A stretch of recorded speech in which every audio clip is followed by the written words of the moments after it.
Hi, my name is Phyllis, and I work with the ministry in Colorado Springs. Our vision is to equip young adults in prayer and fasting for revival and missions. We work with students on college campuses, and we have discipleship programs throughout the year, including a ministry school. We also take teams on short-term ministry trips overseas.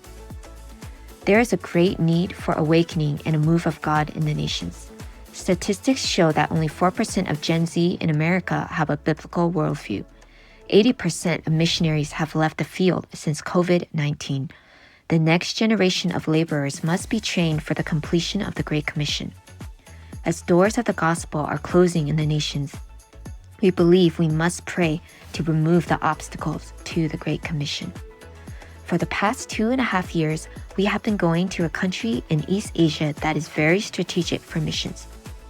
On the first trip to this nation, we discovered a 50-year-old prophecy that foretold the future of the nation. Elder Shu, who received the prophecy, was born without ears and couldn't hear. He gave his life to Jesus at a revival 50 years ago, and then he saw a lightning bolt hit his forehead, and he was then able to hear. Elder Shu prophesied that in a time of crisis in this nation, there would be 3 messages that the church needed to hear: first love, consecration and holiness, and intercession. Our team leaders had just preached on the same 3 topics the weekend before. Since then, our team has been to this country 8 times, taking teams to pray and fast for awakening and sharing the Nazarite message of consecration to the Lord. It's about a lifestyle of prayer and fasting to have less of the world and more of God. We have been praying for those like John the Baptist and Samuel the prophet, who were Nazarites that turned their nation to God. Tens of thousands have joined on 21-day fasts for the nation in the past 2 years. In the past year, 10,000 have made Nazarite commitments. The young people are giving themselves to pray and fast for their generation and for their nation.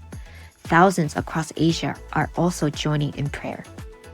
We are going back to Asia this summer to pray and fast for 21 days with the youth in the nations we are going to.